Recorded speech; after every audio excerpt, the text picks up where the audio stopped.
Chapter 1. Big but Nothing. First person, present tense.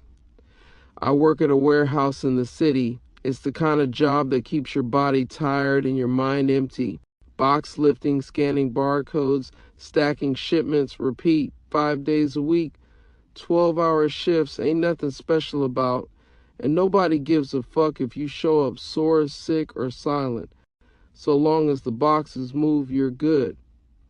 Most days I keep to myself, eat my lunch in the break room, scroll my phone, act like I got something better to do than talk.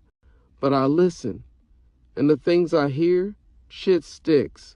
The other week I heard 2 guys from night shift talking near the vending machine, laughing low like it was something they weren't supposed to say. "You ever been to the DR?" one said. "You mean for pussy?" The other grinned. "Hell yeah, nigga. Cheap too, like how cheap?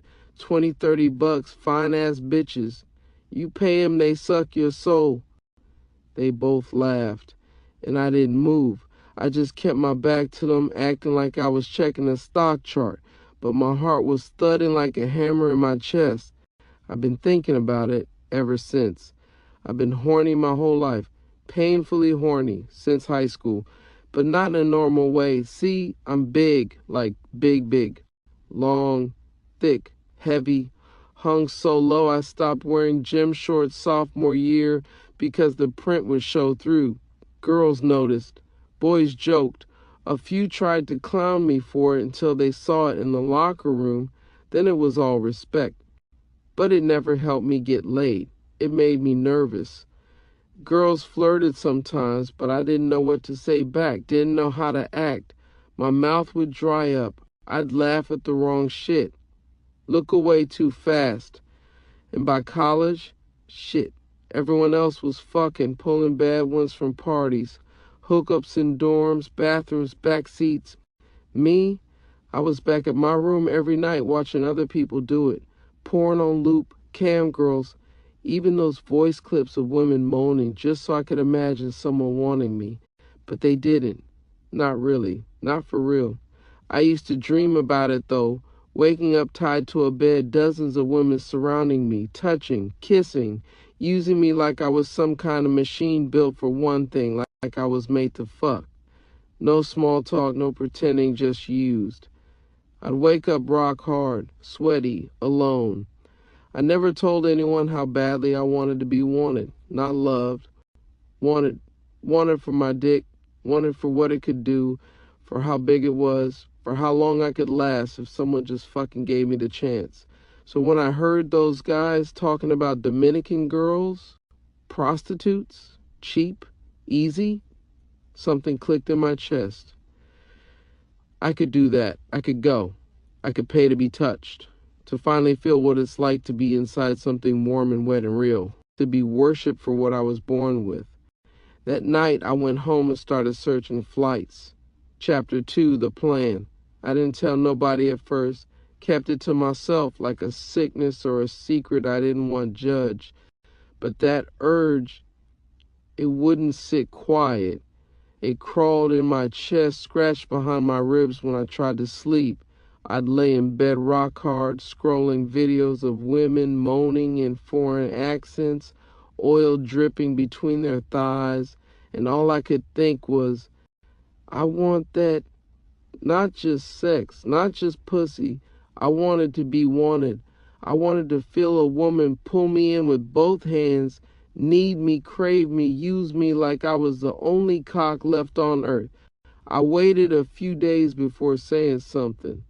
Caught Jay and Rico in the break room during a late lunch, both of them street enough to not flinch when I brought it up. I leaned in casual, real slow, voice low. "Y'all ever travel for, pussy?" Jay looked at me sideways. Then he grinned. "You talking about that foreign drip?" Rico laughed. "Dominican, Colombian, Thai, all that shit, bro. That ain't no secret anymore. You ever been?" I asked. "I've been twice," Jay said, puffing his chest like he was proud. "Doctor last year. You pay 25 bucks. They treat your dick like a god." That word, God, it rang in my head like it meant something. We started planning that same night. Group chat, links to Airbnbs, cheap flights. Rico had a cousin in Medellin who knew people said we could line up parties, girls, whatever. No rules, no judgment, just bodies and heat. I didn't tell them this was my first time. I didn't say I was a virgin. Didn't say I never got head, never even had a girl see my dick up close. I let them think I was quiet, cool, maybe a little shy. But inside, I was burning. This trip wasn't just about buying sex, it was about being seen. I wanted a woman to look at me, see my size, my thickness, my power, and want it. I wanted her to grab me with both hands and say, "You're not like the rest." I didn't need love, I needed worship. Flight booked. We landed the following month. 3 of us. Medellin. Heat and palm trees and bodies moving in tight clothes. Jay wore chains. Rico talked loud. Me, I kept it simple. Black tee, jeans, mind on the mission. We checked into a sleek condo up high in the hills. Pool out back, girls down below. By the second night, we were out coke on deck, bottles flowing in the air thick with temptation. That's when I saw her.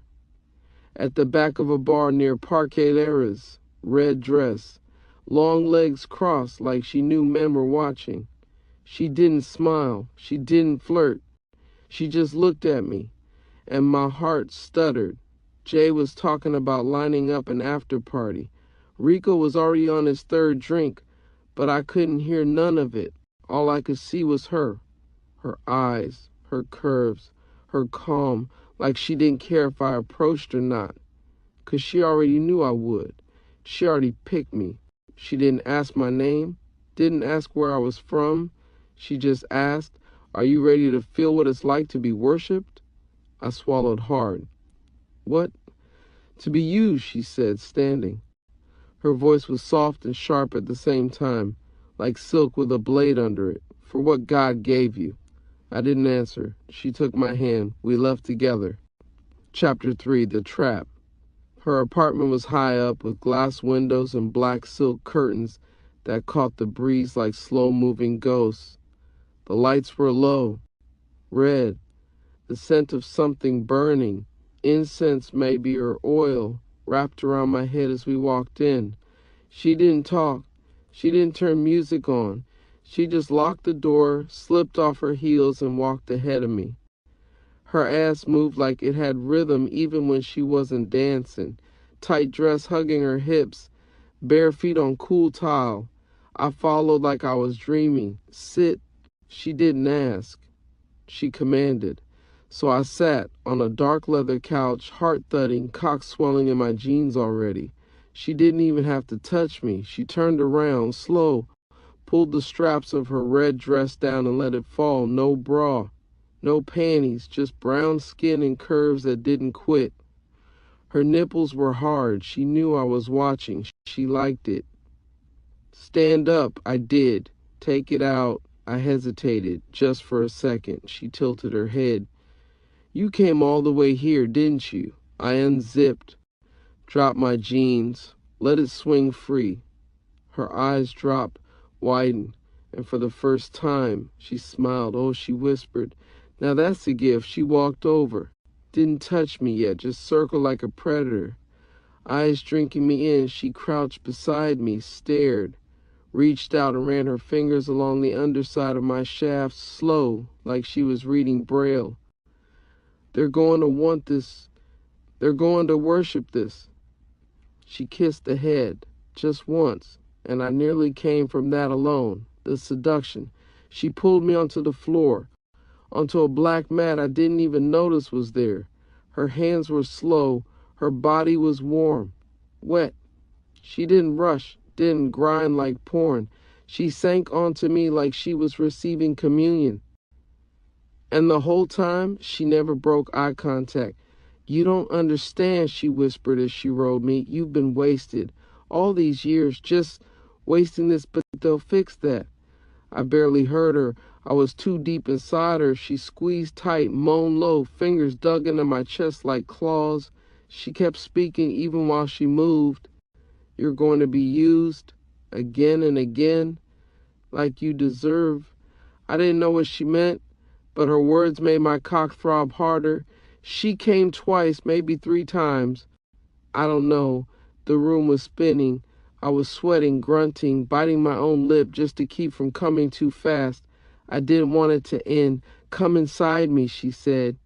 Now, I tried to pull out. She held me tighter. No, you come in me. It needs to be inside. They need to know you're real. I exploded deep, loud, like something broke loose inside me. She moaned, collapsed on top of me, kissed my chest, then whispered, "Good." That was the last thing I remember. I don't know what she gave me.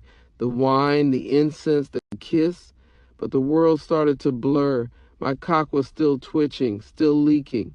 She knelt beside me, watching me fade. "You're going to save generations," she said. "They're going to love you. They're going to fuck you until you forget your own name." My vision darkened. I heard a door open. Footsteps, more voices, hands, then nothing. Chapter 4, Arrival. I wake up to heat, not sunlight, heat, thick, wet, alive heat, the kind that crawls inside your lungs and coils around your spine.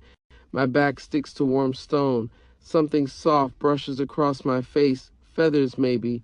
Smoke hangs in the air like a dream that won't lift. I try to move. My arms won't budge. Neither will my legs. I'm bound. Arms stretched out wide, ankles spread, naked, and my dick is hard, rock hard, throbbing, leaking already, like it doesn't give a fuck where I am or who's watching. And someone is watching. I feel their eyes before I see them. When I lift my head, slow, dizzy, I see them, women, dozens, lined in a semicircle around the altar I'm laid out on. Bare-breasted, bodies painted in thick black swirls, gold jewelry swinging from nipples and ears, hair wild and untamed. They're not saying anything yet. They're just staring at my cock. Then the music begins, drums, low, slow, primal. A hum rises behind it, voices, feminine, chanting in rhythm, something tribal, foreign, dangerous. A woman steps forward. She's older, not old, but older.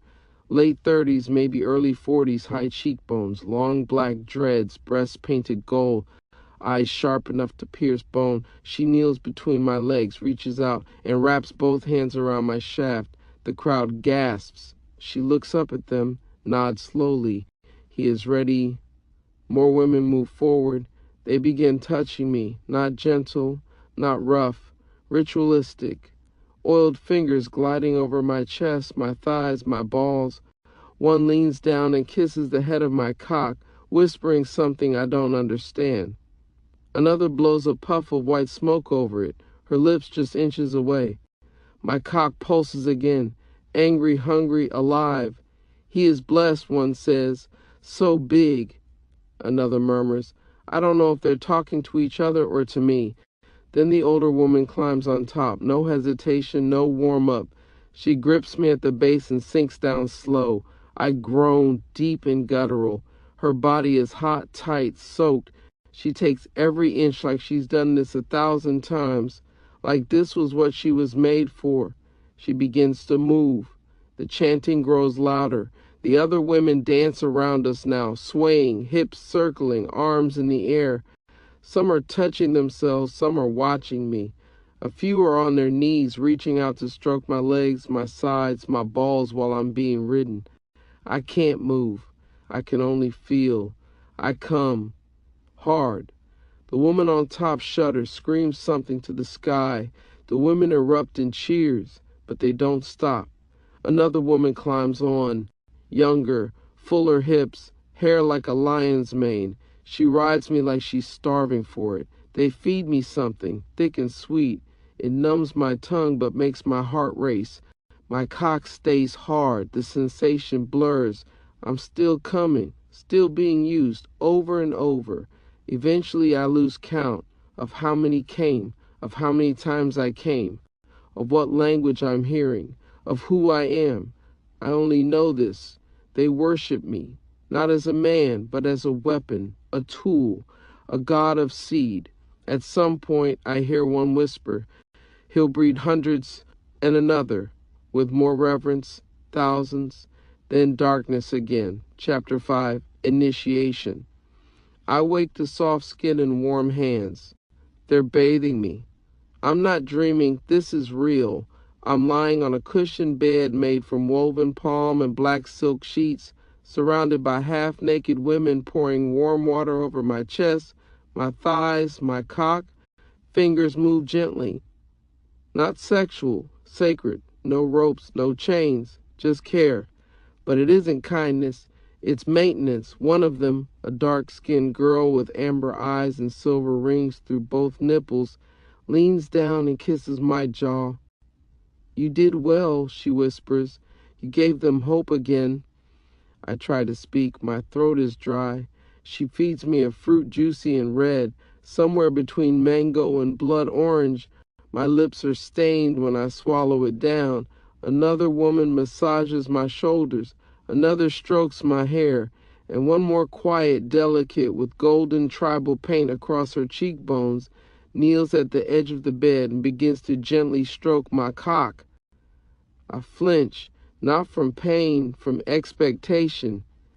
"You'll get used to it," she says. The touch, the worship continues. The women move in shifts day and night. They tend to me, oil my body, feed me, wash me, stroke me slowly to keep my cock alive and ready at all times. I'm never alone. Even when I sleep, one lies beside me, curled around my thigh, her cheek resting against my hip like a pillow. They talk to each other in a tongue I don't fully understand, but I catch phrases. "The God cock, he will breed many. El Padre will want to see him." The realization, I try to ask them where I am. They don't answer directly. I ask what this place is. One of the older women responds with a smile. "You are not in a place. You are the place, the source. And future enters through your body now." The words hang in the air like smoke. I realize it then. This isn't a brothel, not a cult, not a hotel for sex tourism. It's a compound, a temple, a farm. And I'm not a man here. I'm inventory. No, worshipped inventory, but still owned. Asha's pregnancy. A woman named Asha, thick hips, wide smile, deep brown skin, stumbles while bringing food into the hut. She clutches her stomach, cries out. Two other women rush to her side. There's silence, tension, whispers. One of them gasps. "It's begun," she says. She's pregnant. Suddenly, the entire hut erupts into song. Hands clap, women dance. Asha is lifted in the air like royalty. They chant her name, paint her belly in white and gold. One woman begins to sing a low, throaty lullaby. Seed of the God, womb of the chosen. Another woman, tall, jealous, maybe 30, runs from the hut, crying, "The new normal." That night, 6 more women come to my bed, all different, all nude, all oiled and painted. They don't beg for sex, they beg for seed. "Please," one whispers, straddling me, "make me a mother. Let me carry your blood." They fuck me with desperation, some fast, some slow. One weeps as she rides me, saying over and over. She rides me, crying, her hands planted on my chest, her hips moving slow and heavy like each thrust is a prayer, a plea, a sacrifice. "I'll be good to it. I'll protect your child. Just give me one." Her tears fall on my skin. I stare up at the thatched ceiling, breath shallow, heart racing. I want to tell her to stop, to slow down, but I can't. Because even though I don't love her, don't even know her name, I feel my cock responding, harder, thicker, more alive than I want it to be. I come deep inside her. She gasps, then begins to laugh. The other women cheer. They rush forward like I'm a shrine. They touch my chest, my face, my thighs. One strokes my dick even as it begins to soften, whispering to it like it's a living God, "Thank you, thank you." Someone begins burning herbs again. The smoke curls up from a clay bowl at the corner of the bed, thick and white with a floral edge. I inhale it without meaning to. My mind swims. My body relaxes. Another woman climbs onto me. No words, just need. She's tighter than the last, hungrier. Her eyes roll back as she takes me in, and before I've even caught my breath, I'm fucking again. Something shifts inside me this time. I don't resist it. I stop fighting the idea of being used, of being drained, of being needed. I close my eyes and let my hips rise to meet her. I own this moment. My cock is soaked, worshipped. My hands are no longer bound. I could push her off, but I don't. I grip her thighs and hold her in place. She moans louder. The other women laugh and cheer. He's claiming her. That God accepts the womb. The words ripple through them like lightning in a storm. And in that moment, deep inside her, surrounded by hands and moans and heat, I stop thinking of myself as a man and start becoming something else. Later that night, when they leave me to rest, I lie alone on the silk mat. A torch flickers low in the corner. Outside, I hear women singing lullabies, rhythmic, melancholy, the kind of song that sounds like it was passed down through centuries of pain and power. I sit up slowly. There's a shallow stone basin nearby filled with water. I crawl to it on aching limbs and look at myself, sweat-covered, chest bruised from clutching hands. My cock lies heavy between my legs, still glistening, and my eyes, I don't recognize them. There's no fear left in them, just hunger, control, and something darker blooming beneath the surface. Chapter 6, Iris and Fatima. I first noticed them during a midnight session. I was already 5 women deep into the ritual, body drained, cock still hard from the herbs. My head buzzed from the smoke. My thighs were slick with sex and sweat. They brought me water, wiped me down, touched me, kept me functional. Then they stepped in. Iris moved first. She had the kind of body sculptors couldn't dream up. Soft caramel skin with undertones of honey, hips wide like a throne, waist tight, thighs thick and smooth. Her hair fell in waves down to her ass, wet-looking, black as night. Her nipples were perfect, perky, round, brown as melted cocoa, centered on breasts that bounced gently with every slow step. Her lips were full, not painted, not done up, just right. She didn't smile. She didn't speak. She just looked at me, like she already owned me. Then came Fatima. Darker than Iris, her skin deep mocha, radiant under the torchlight. Her body was thicker, softer, heavier in all the right ways. Her thighs jiggled when she walked. Her ass was criminal. Her breasts full and round, crowned with nipples the color of roasted almonds. She had a gold ring through her navel and a tiny tattoo of a rose below her collarbone. Her hair was straight, jet black, parted down the middle, flowing down her back like silk. Her eyes, trouble, sharp, intelligent, slow blinking. She scanned me like she was measuring my soul. They didn't join the others. They didn't jump on me. They approached, slow, calm, like queens, like I was something to be savored. Fatima knelt beside me, took my hand, and placed it on her bare breast. "You don't have to fuck me yet," she whispered. "Just feel me." I did. It was warm, soft, real. She leaned in and kissed the corner of my mouth. No tongue, no hunger, just connection. I hadn't felt that since I'd arrived, and it broke something open inside me. Iris climbed onto the mat, straddled my hips, but didn't mount me. She leaned forward and whispered into my ear, "You've been used too hard. Tonight we worship you." She kissed my chest. Fatima kissed my neck. Then they took turns kissing my cock, slow, gentle. One held it in both hands while the other kissed the head, the shaft, the base. I wasn't even hard yet, but I felt wanted, not for duty, not for seed, but for me. And when I did get hard, they didn't jump to use me. They just held it between them, kissed it like it was sacred. Iris laid her cheek against my thigh. Fatima laid across my chest, her ass settling between my legs. We stayed like that, breathing, touching, existing. They didn't force a thing, and for the first time since I got here, I came from pleasure, not pressure. The bond. They started visiting every night after that, sometimes together, sometimes one at a time. They'd bring herbs, ointments for my bruises, food they'd sneak in from the back kitchens. And slowly, the rituals changed. The women still came, still rode me, still moaned and took my seed, but between them, it was Iris and Fatima I reached for. It was their lips I craved, their skin I wanted to sleep against. I didn't love them, not yet, but I wanted them. I needed them, and they needed me more than just my cock.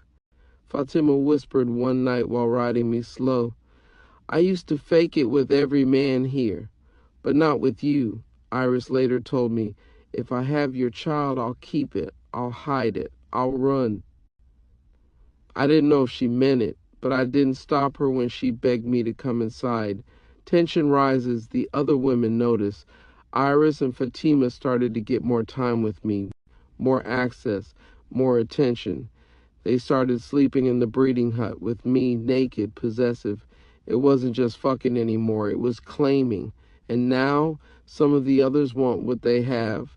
Some want to be them, some want them gone. Chapter 7, Godseed. Flashback. Back home, no pussy. I used to scroll escort sites at 3 a.m., my dick in my hand, heart pounding, shame rising up the back of my neck like a hand made of heat.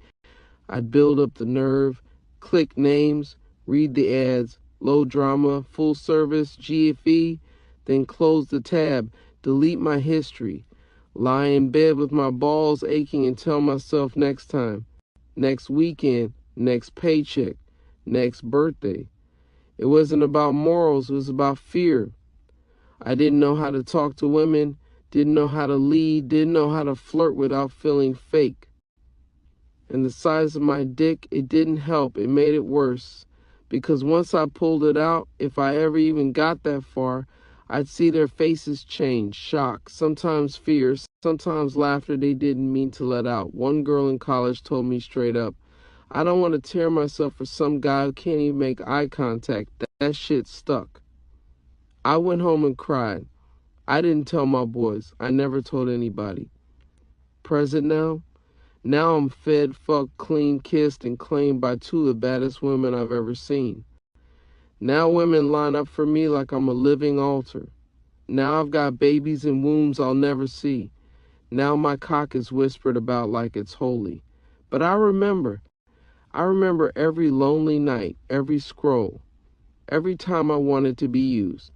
Now I am. Now I'm Godseed. Meanwhile, back in the States, Chicago, Illinois, Rico is pacing in front of the apartment window, phone to his ear, heart thudding like a war drum. Jay sitting on the couch, eyes bloodshot, same hoodie for 3 days, scrolling the same shit over and over.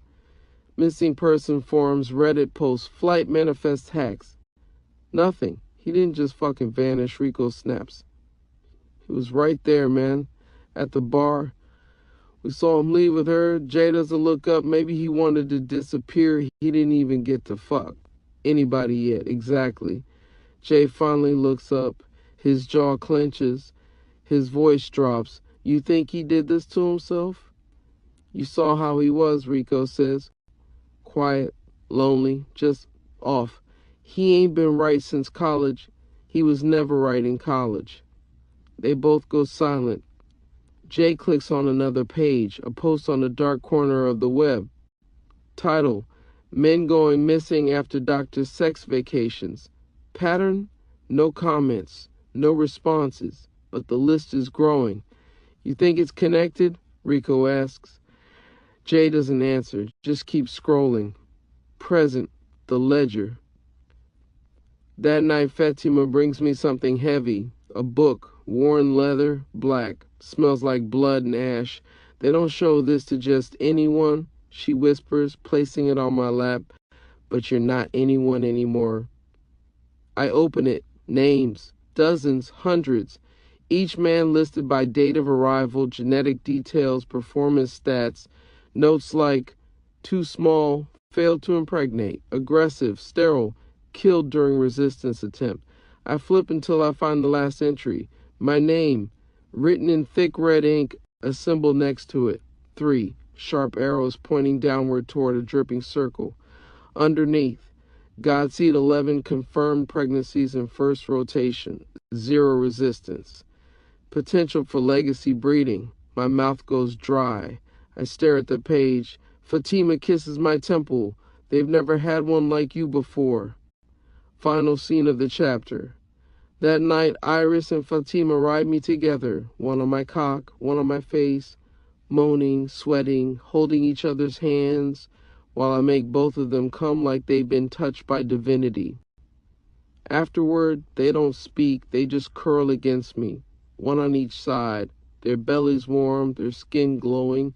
I close my eyes, and for the first time since I got here, I don't feel afraid, I feel wanted, claimed, chosen. Chapter 8, The Blood and the Blade. It started with silence, no moans, no chants, no laughter, no drum beats, no humming in the dark, just silence. A sharp, dry kind of quiet that made the back of my neck itch, that made the firelight in the corners of the breeding hut seem too still, too dim, like the shadows were holding their breath. Iris was curled up on my left side, Fatima on the right, both naked, both asleep, their bellies just beginning to swell. I sat up slowly. Something felt off. The women usually left food at dawn, water, smoke, fruit paste, but the door flap hadn't moved.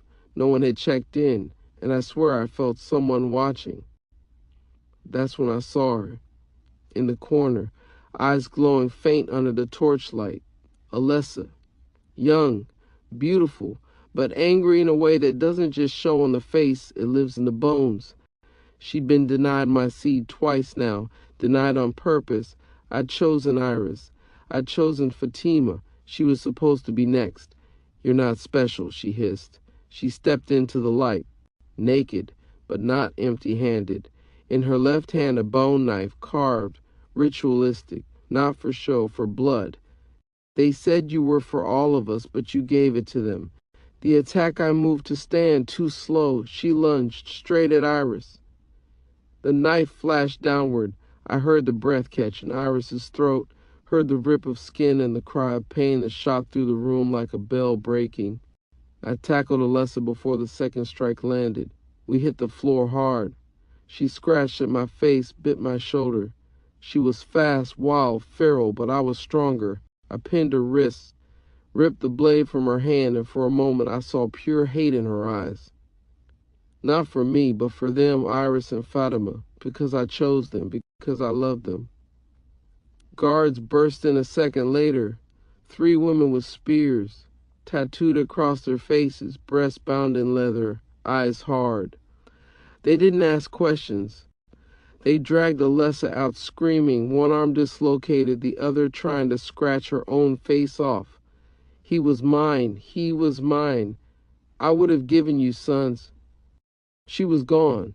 Iris's wound, it wasn't deep. A clean cut across her ribs, high enough to avoid the wound, but still bleeding, still burning. Fatima cradled her, whispering in Spanish. I knelt beside them both, blood staining my thigh, heart slamming against my ribs, and I realized something I hadn't admitted before. I've been used by a dozen women, bred into countless wombs, but I only cared if these 2 lived. Fatima kissed Iris's temple. They'll kill her now. I asked if they meant Alessa. Fatima shook her head. They'll make an example. The punishment. That night we were told to remain in the hut. No fucking. No worship. No touching. It was the first time I'd seen the women afraid.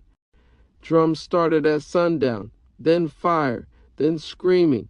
Iris curled into me, her wound bandaged in plant-wrapped cloth. Fatima held her close from behind. We didn't speak, but we all listened.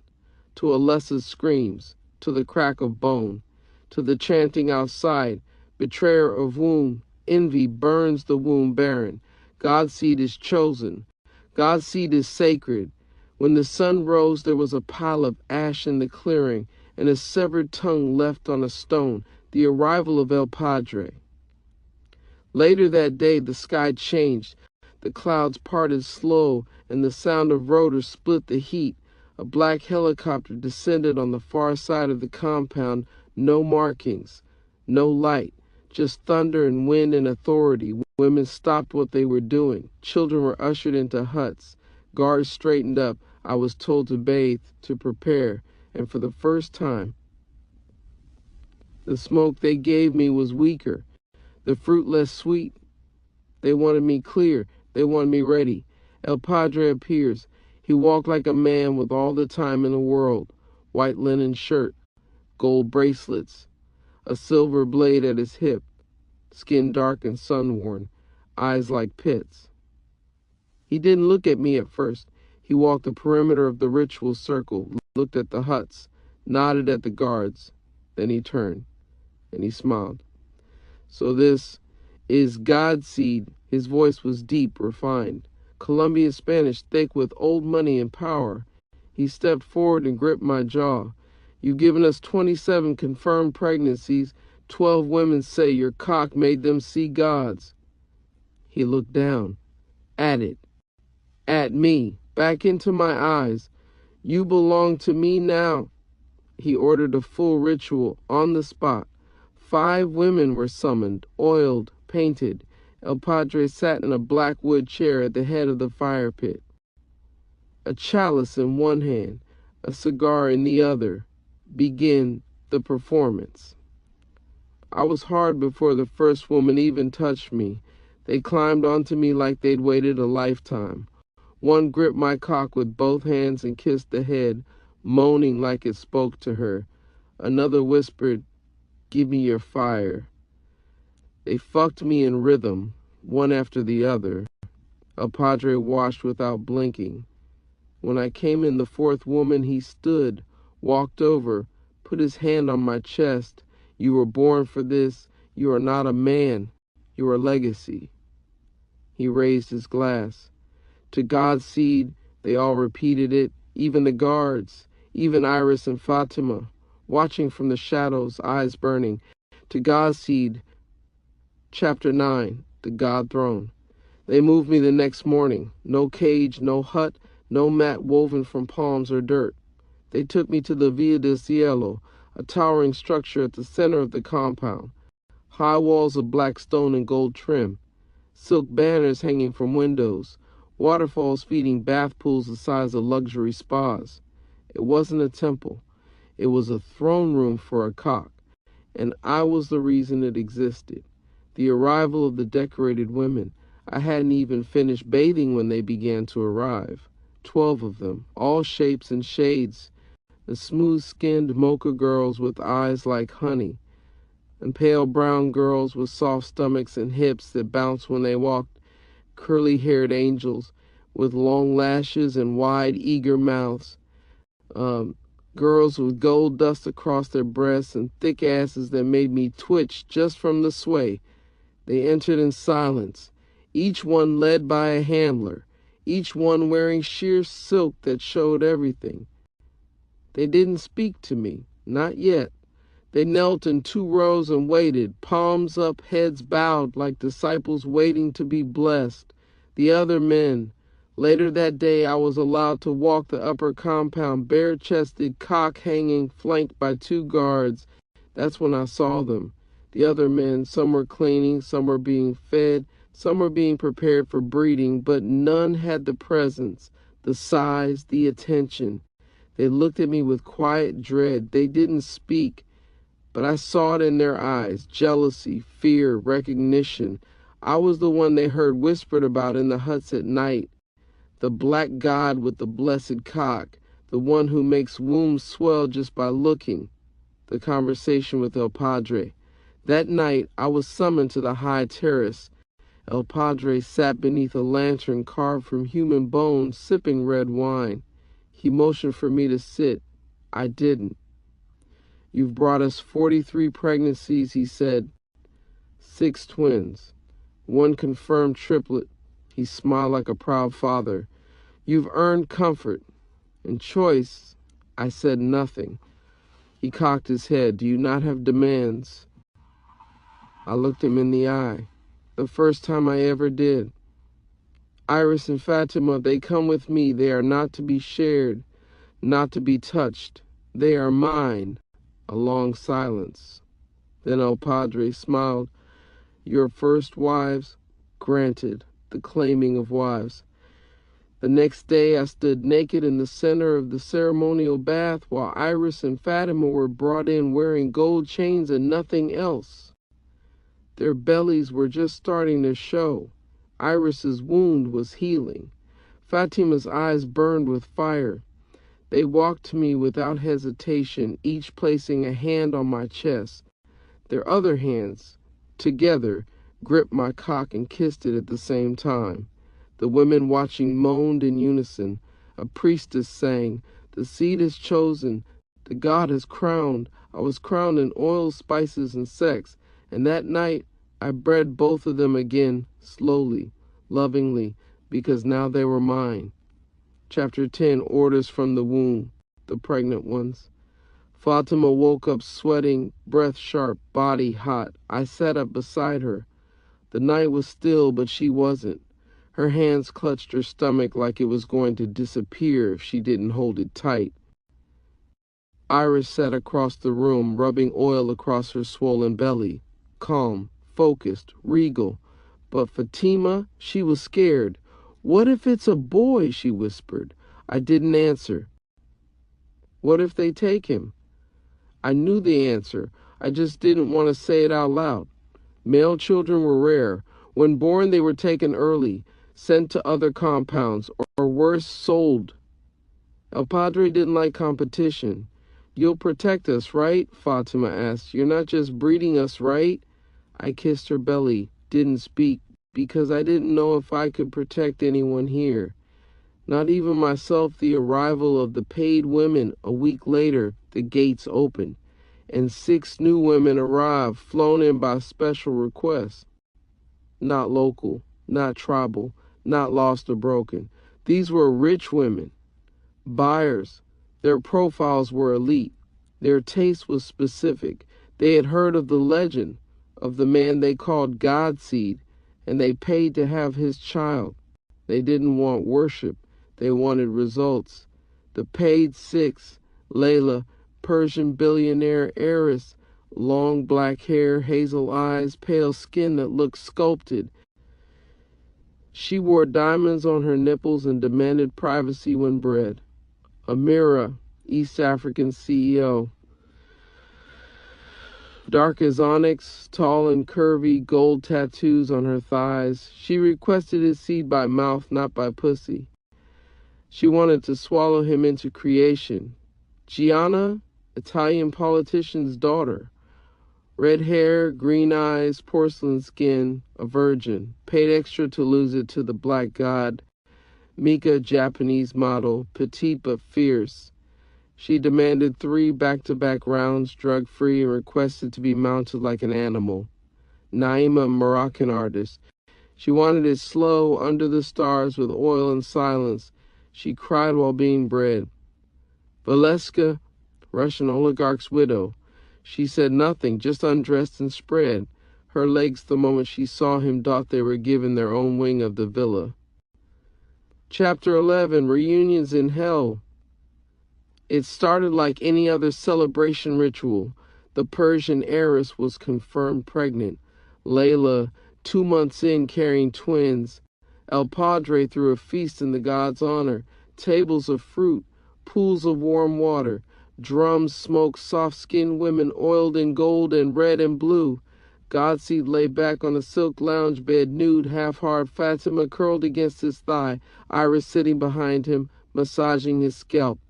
Around them, a dozen other women, eager to serve, kiss, ride, be noticed.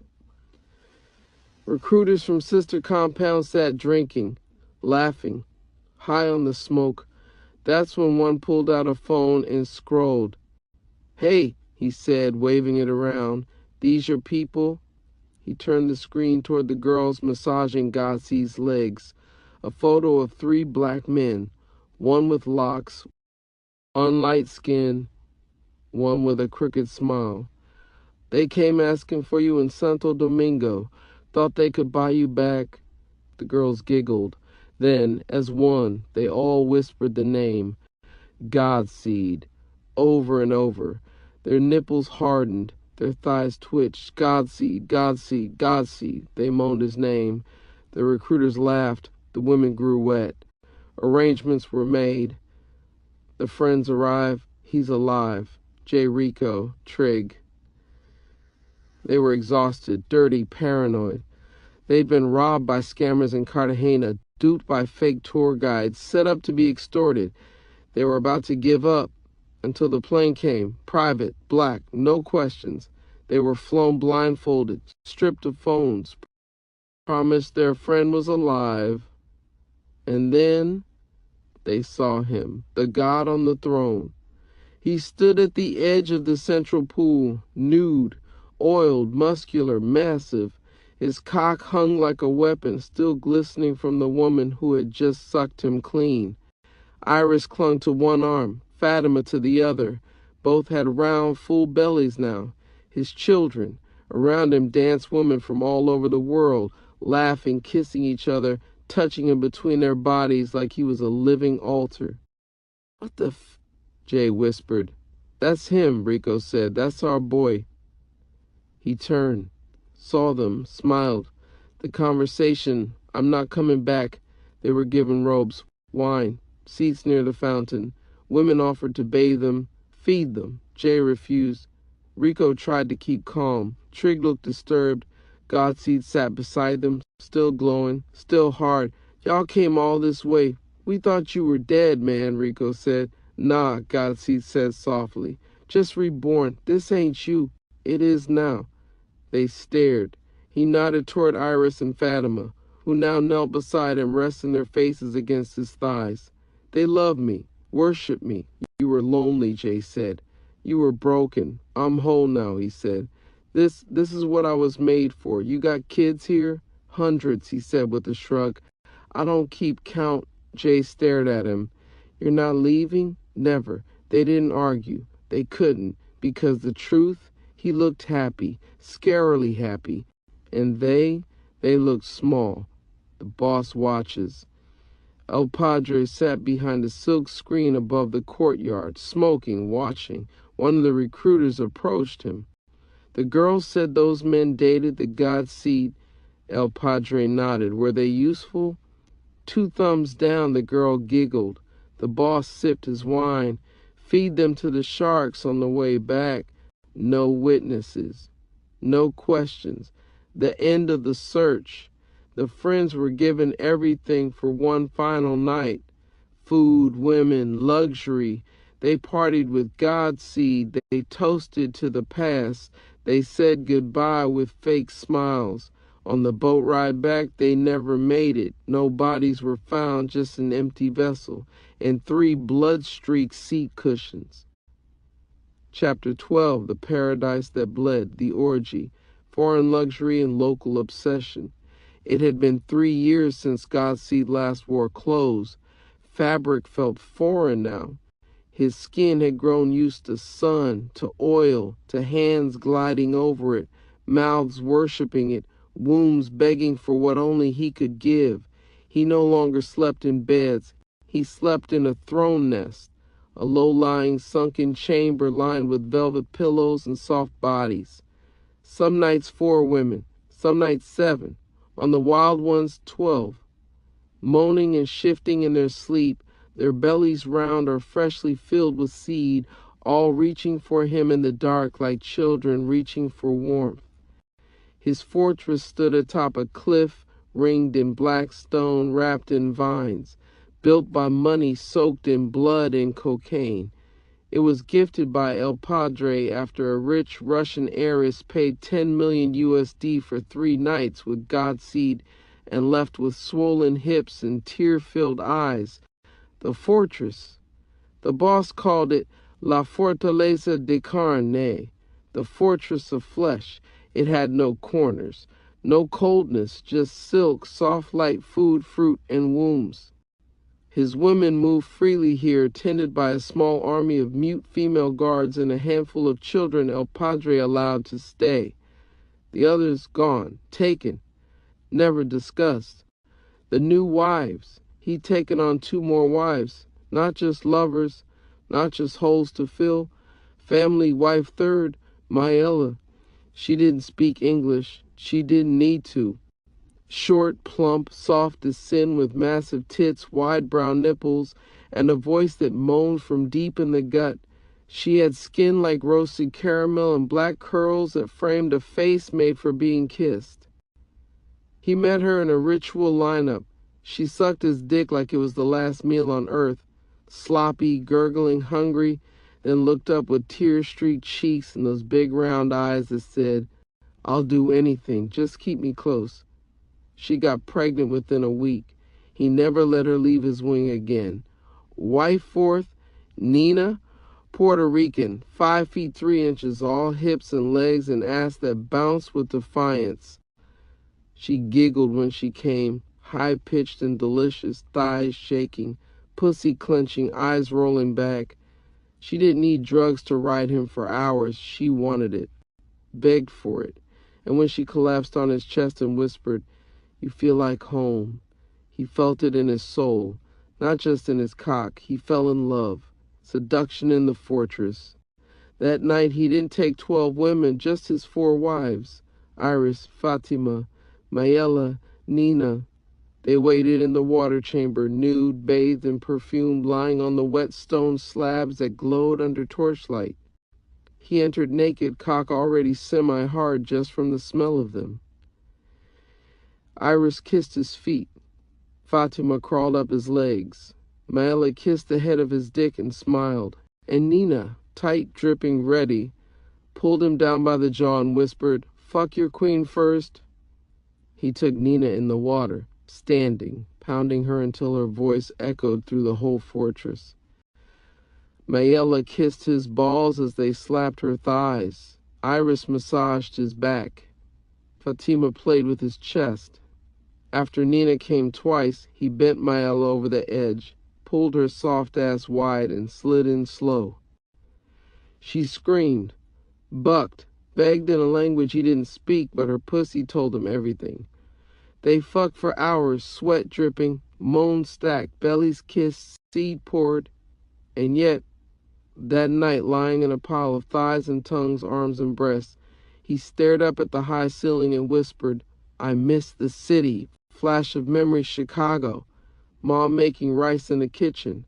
The smell of sage, the click of dominoes, the sound of trains screaming past at midnight. He closed his eyes and saw his old apartment, a shitty twin mattress, his desk, posters, phone charger barely working. He missed it. Not the poverty, but the realness, the freedom, the meeting with El Padre. Days later, he made the request. He was brought to the private compound by helicopter, sat across from El Padre on a patio made of human skulls sealed in resin. "I want to visit the States," the boss blinked. "Visit? Not to escape?" "Just to see it. Brief. I'll come back. You miss McDonald's? Basketball? Your mother?"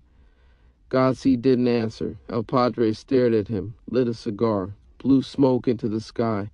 "You don't leave. You can fuck the world, but you don't get to return to it. That part of you is dead." Godseed sat in silence. The realization. Back at his fortress, something shifted. He started looking closer at the guards, at the guns on their hips, the gates that never opened, the absence of any roads leading out. He noticed how the women changed subjects when he asked about the outside world. He saw a new woman cry in the shower when she realized she'd never see her family again. He stood on the balcony. Nina hugged him from behind. He didn't hug her back. He whispered, "This ain't paradise. It's a cage with pussy." Chapter 13, The Return of the King. The yacht cut across the sea like a blade. 2 stories high, lined in black glass and polished teak, it shimmered under the tropical sun. Inside, marble floors, Cuban cigars, imported Japanese whiskey. and a crew that never spoke unless spoken to. Godseed stood at the bow shirtless, of course, and barefoot. The wind hit his chest like it belonged there. His hair was longer now, his body harder, more cut, more deliberate. He didn't move like a man anymore. He moved like something above men.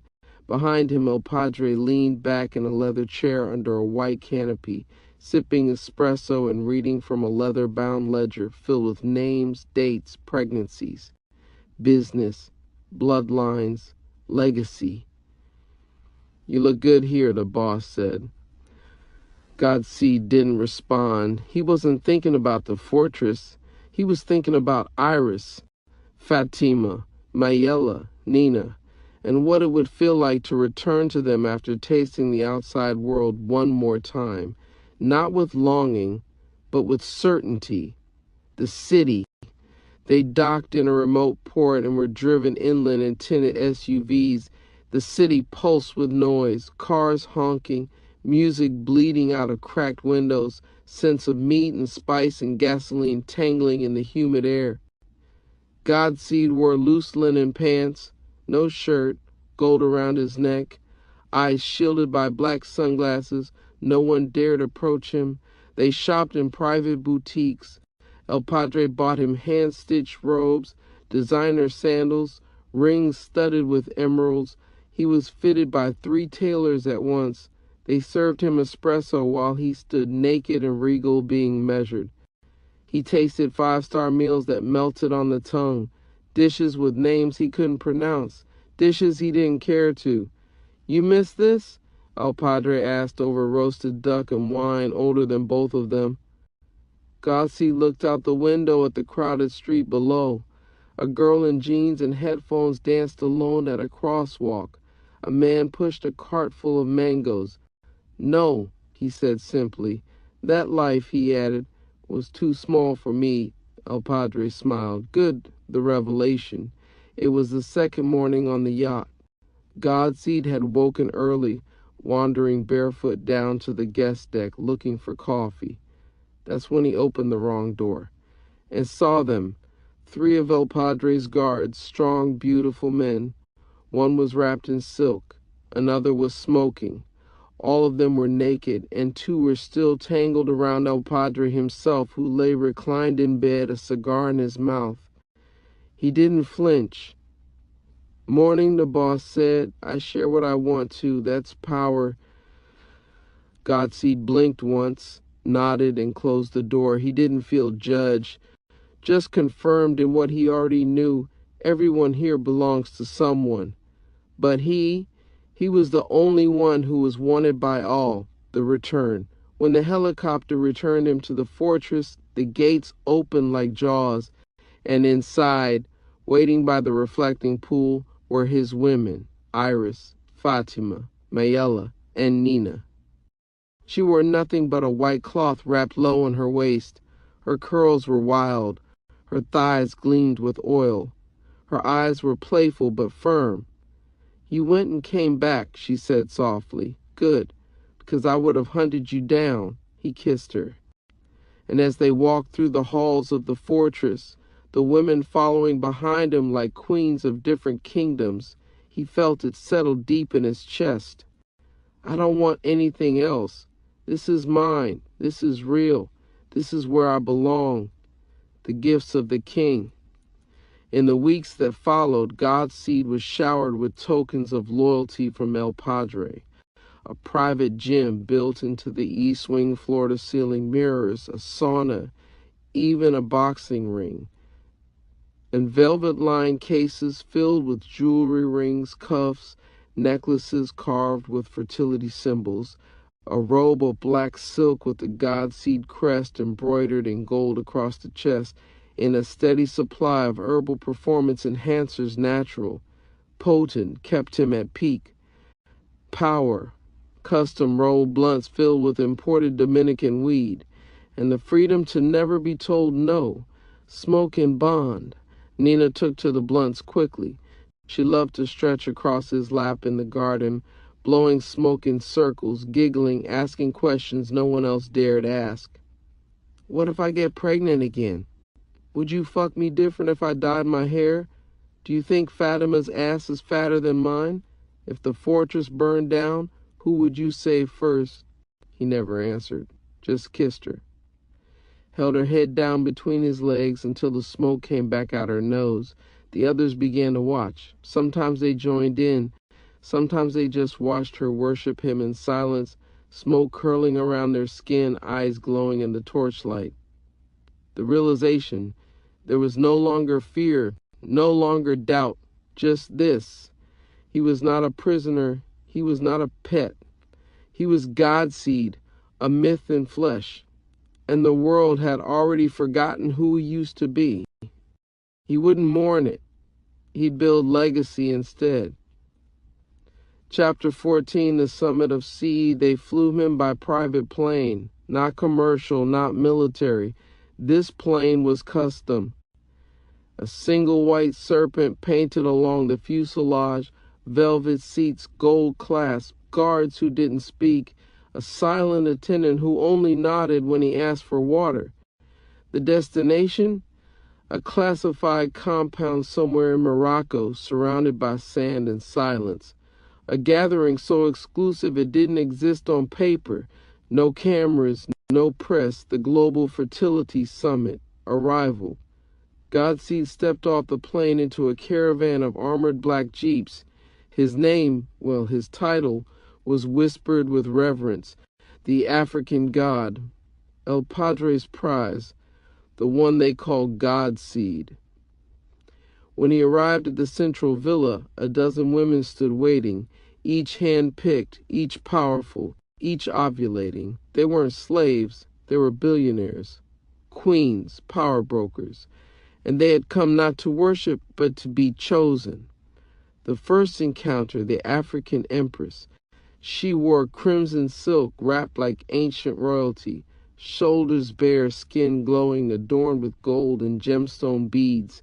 Her name was Malkia, and her voice felt like something sung in temples. She didn't ask for Godseed. She summoned him. The guards led her.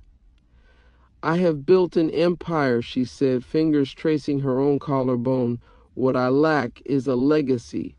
She didn't remove her clothes. She peeled them, slow, deliberate, each layer falling like a forgotten lie. Their conversation was a dance, eyes meeting, breaths held. Her touch was slow, exploratory. She kissed his hands first, his shoulders second. You will give me a warrior, she whispered, or I will return until you do. The next morning, she left with a promise sealed in her body and a vial of blood mixed with his sweat around her neck. The second encounter, the Asian heiress Hanari, was the opposite of Malkia. Small, sharp-eyed, laughing behind her hand like a secret weapon. She wore no jewelry, only white linen, tied tight around her thighs. Her body was tiny, but her presence enormous. She didn't ask to be bred. She asked to be tamed. You are the storm, she said softly, but I am the mountain. They met in a meditation room. No guards, no audience. Just incense, candles, and whispered Japanese. She placed his hands on her stomach. Right here, she said. Let your storm begin inside me. When she left, she bowed. Not to him, but to the child she hoped he had given her.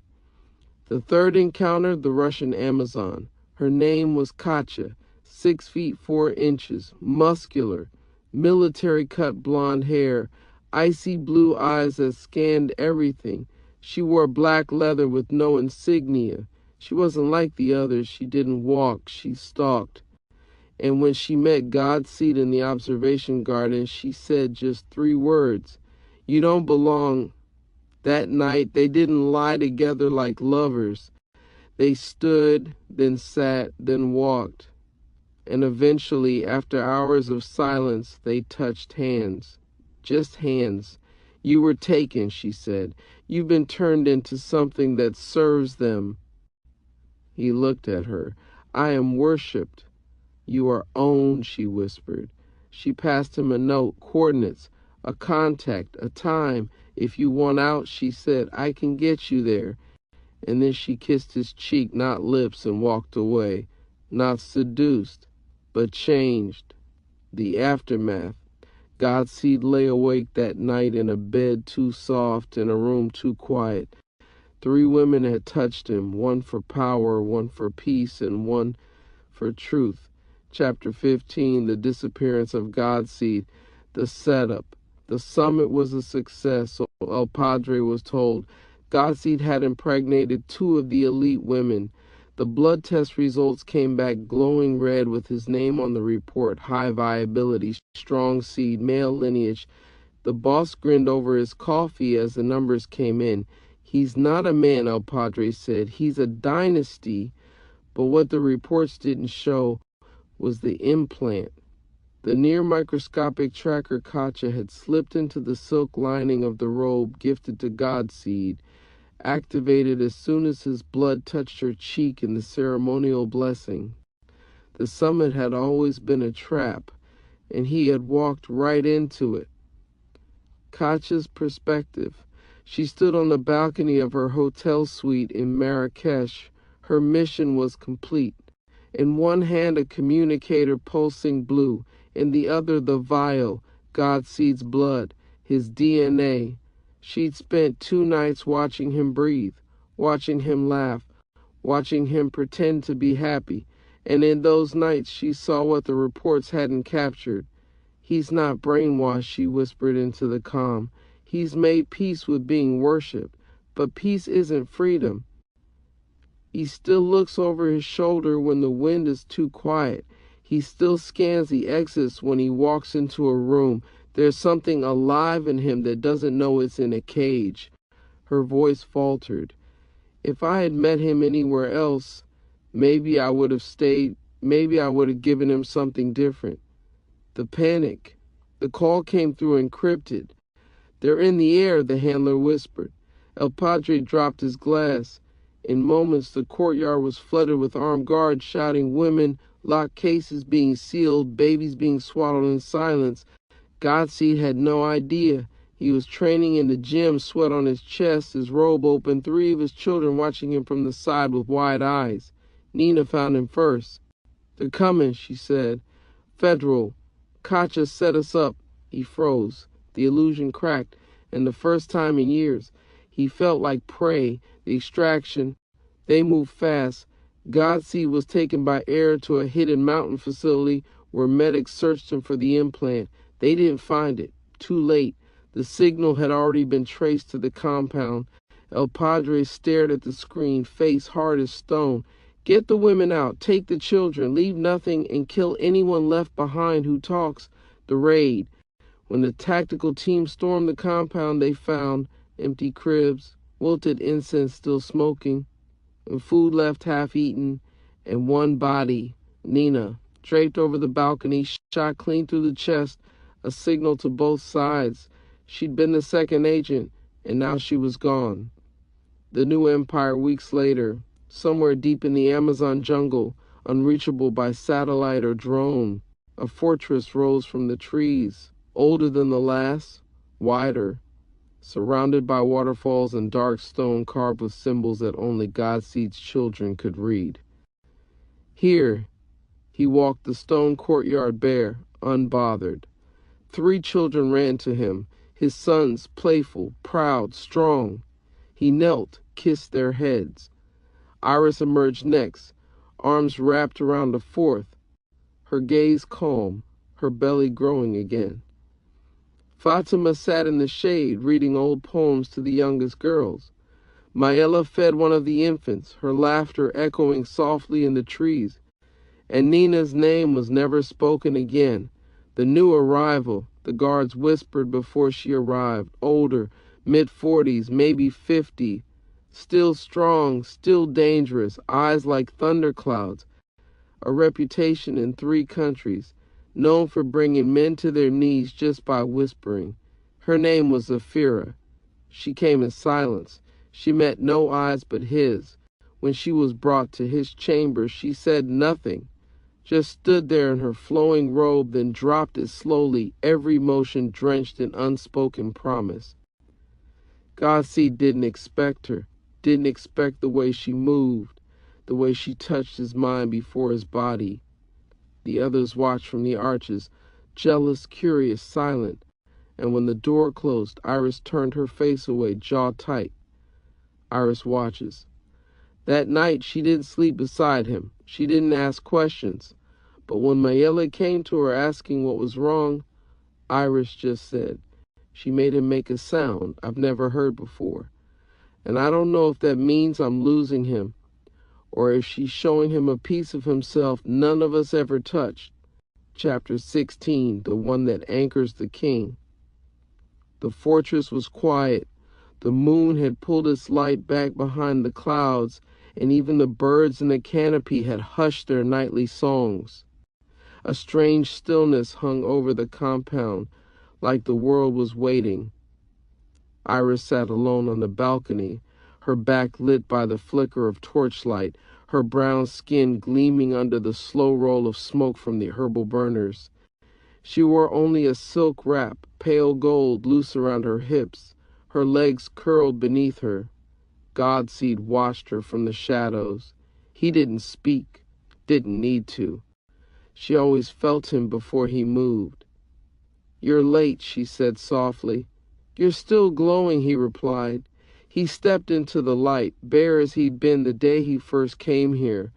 Nothing on his body but his own name, carved into every scar, every mark, every muscle hardened by years of being seen as more than a man, as something worshipped, as something taken, but never, until Iris, as something loved the approach. She didn't look at him when he sat behind her. She leaned back slowly until her spine rested against his chest, her head tilted just enough to feel his breath along her neck. "They all want you," she whispered, "but only I remember who you were before they built the myth."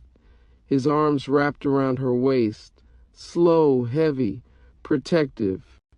She guided his hand to her thigh and held it there. "You can give them your body," she said, "but your soul belongs here." He kissed her shoulder, once, then lower, then again, until she finally turned and looked at him. The energy between them, there was no rush, no proving, no performance, only recognition. Two survivors, two people shaped by fire, not just flesh. His hands traced the curve of her waist like he was learning it for the first time, even though he had touched it 100 times before. "I dream of you," she said, "even when I'm awake." He didn't answer with words. He let his fingers speak, brushing her hair from her face, tracing the scar behind her ear, pressing a kiss to the spot just beneath her jaw that always made her eyes close. She turned to face him fully, her wrap falling to her hips. He looked at her like he hadn't seen her in years, like the world had changed but she hadn't. "Slow," she told him, "like I'm the only thing that matters. The room, the rhythm, the ritual." Inside their chamber, the world dimmed. The firelight moved across the walls in soft waves. Pillows layered the floor. Fresh oil still lingered in the air from the last offering ceremony.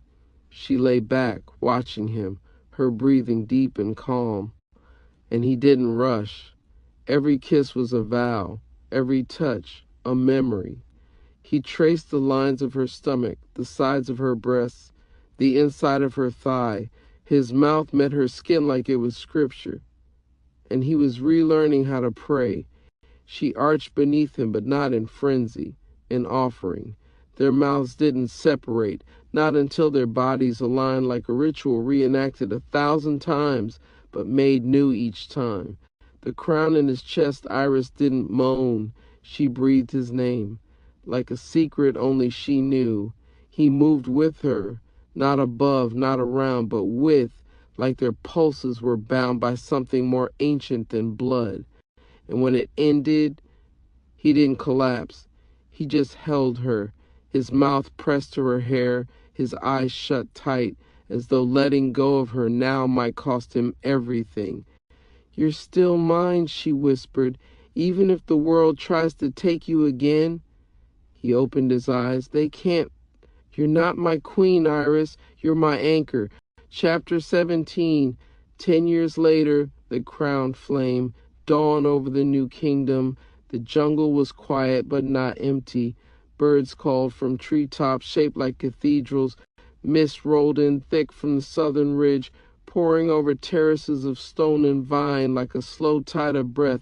And there, at the highest point of the compound, carved into the cliffs, stood the king, Godseed, a decade older, a decade sharper. His body was the same, chiseled, poised, but there was something heavier in the way he stood now. The fire in his eyes had not dimmed. It had simply stopped needing to prove itself. He did not seek worship. He expected it, the empire he built. The compound had tripled in size, no longer a jungle palace. It was a sanctuary nation, a sovereign place without borders or flags. It had 4 temples and a library of ancient bloodlines and prophecy, and training fields for the sons of Godseed, now young men, each learning discipline, language, and war, in gardens tended by daughters, priestesses, and former wives turned elders, and throne room, not of gold, but obsidian and firestone. Over 200 people lived within its bounds, loyal, fertile, armed, enlightened. Godseed did not walk among them like a ruler. He walked like a keeper of balance. His wives, Iris still radiant, still quiet fire. Her body bore age, motherhood, and grace. She'd become his high priestess, guiding young girls through rites of passage, holding the memory of everything that once tried to destroy them. Mayela, now with 3 daughters, had turned her voice into a weapon, training women in rhetoric and manipulation. She rarely smiled in public, but when she did, people fell silent. Zafira, colder but no less powerful. She oversaw security, expansion, and punishment. She spoke little but acted with precision. They still shared his bed, not always together and not always in harmony, but no one disputed their place. They were the matriarchs of a bloodline, each bearing children touched by legacy. The children Godseed had 9 now, 4 sons, 5 daughters. The oldest, Adam, stood beside him on the cliff, tall, serious, with his father's jaw and his mother's eyes. He carried no weapons. He didn't need them. Behind him, a younger sister, Ilani, 13, already trained in 3 dialects and the art of the long blade. The children were not raised in worship. They were raised in reverence and preparation. The triumph. Below the cliff, a celebration brewed. The 10th year ceremony, honoring the day Godseed took the mountain after the fall of the original compound. Drums pounded. Flowers burned in spirals of smoke. Priestesses danced barefoot through sacred ash. This was no mere festival. It was an oath to the life they chose, the kingdom they built, and the man they believed was touched by more than blood. Godseed did not descend immediately. He stood in silence, the wind curling through his locks. They thought I would be a prisoner, he said to his son. They thought I would be a tool, a symbol, a curse. But I turned their chains into a crown, the future. In the stone below the throne room, Iris had begun inscribing the book of Godseed, a living record of his story etched in obsidian slabs with rituals, teachings, and warnings. Zafira had begun recruiting beyond the jungle, sending emissaries to allied tribes, lost cities, fringe colonies, and deep in the vaults, something new was being grown. A child never touched by sunlight, a child born of a union chosen not by lust or prophecy but calculation, an heir in the truest sense, the man behind the myth, but even surrounded by all this. Godseed sometimes dreamed of silence, of water, of wind and tall buildings, of his mother's voice calling him by his first name, the one no one here knew. He didn't fear death. He feared being forgotten by the part of himself that once felt human. So on this 10th anniversary, as the drums below roared and the flames spiraled into the sky, he stood before his people and raised his hand, not as a king, but as a man who had learned to master himself. And that was the true triumph. Chapter 18, The Exiled King, Extradition. Godseed lay back on the low cushions of the main chamber, silk robe parted at the chest, one arm draped lazily over Iris's waist. The others lounged in their own quiet ways.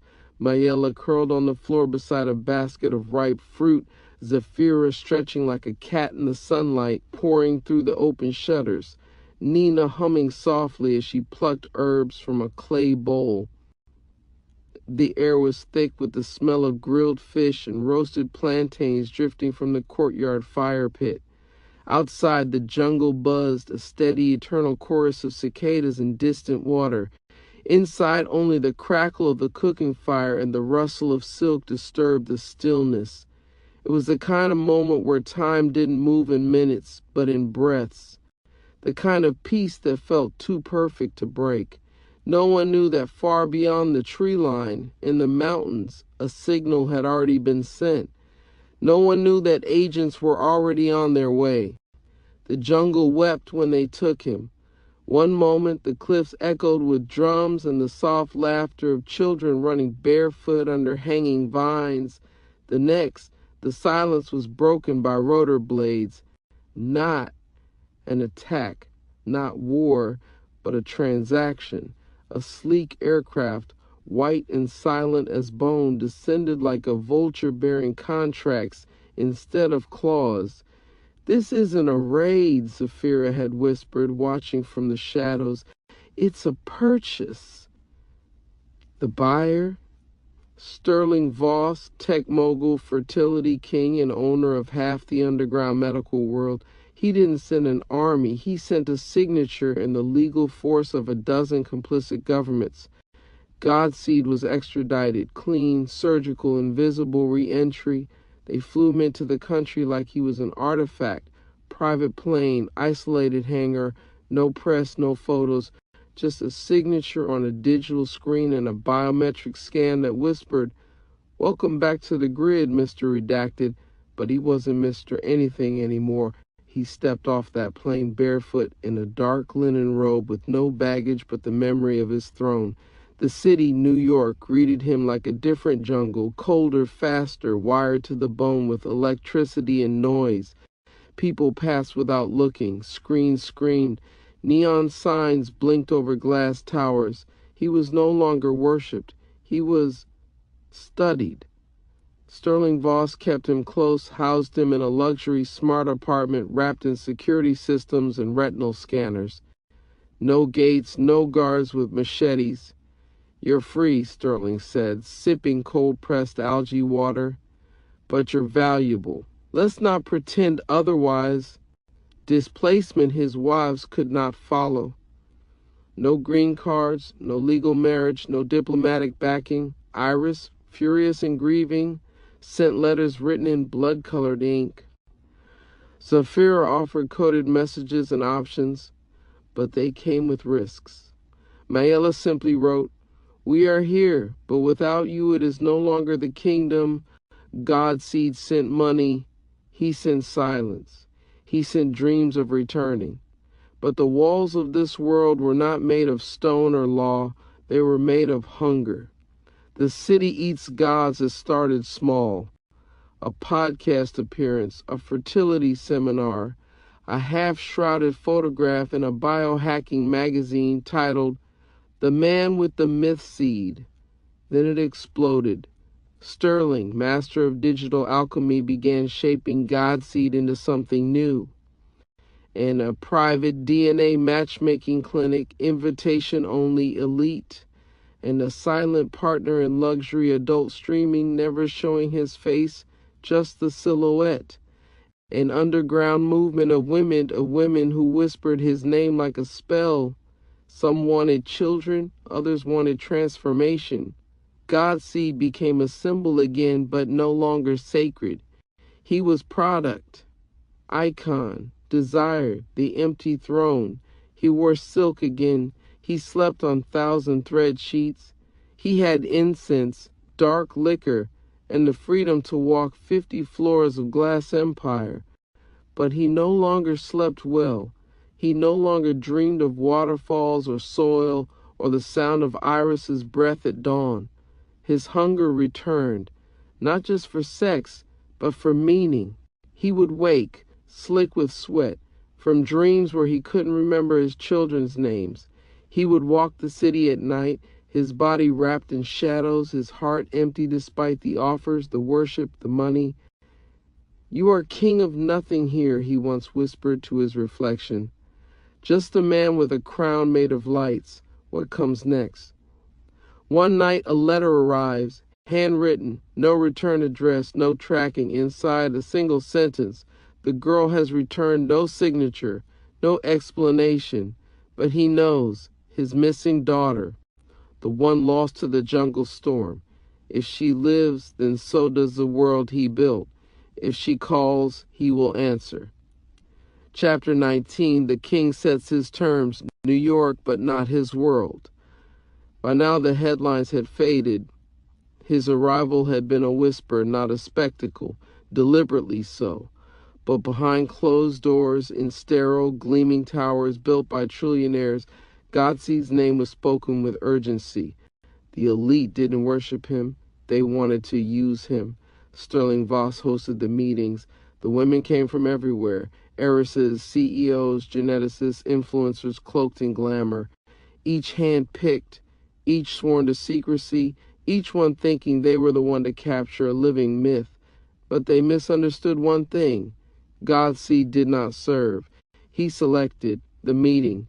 It was held in a private penthouse 50 floors above Central Park. No cameras, no assistants, just Voss, the women, and him, seated in a dark throne-like chair in a room filled with low golden light and hanging silk. Voss introduced them one by one, describing their lineages, IQs, businesses, blood types. "They've all signed waivers," Voss said smoothly. "They know this isn't just about pleasure, it's about propagation." Godseed said nothing at first. He scanned the room slowly, eyes heavy-lidded, unreadable. Then he leaned forward. "Where are my wives?" The room shifted. "You'll be compensated," Voss began. "Where are my wives?" He stood. All composure fell away from the room. The women stared, not with fear but awe. The myth was real, and he was not negotiable. Terms of power. "You want my seed," he said. "You want the legacy I built with blood and fire? Then I want my family, my women, my children here, or I leave." There was silence. One of the women, a tall, bronze-skinned fashion magnate, stepped forward. She didn't speak. She knelt, palms up, head bowed. The others followed. Voss stood in disbelief. Godseed turned to him, his voice calm now. "I won't be a relic in your lab. I'm not a transaction. If I stay, I rule. The return of the queens." It took 2 weeks, private flights, dozens of legal maneuvers, enough bribes to fund a small nation. But finally Iris stepped through the elevator doors, cloak flowing, face unreadable.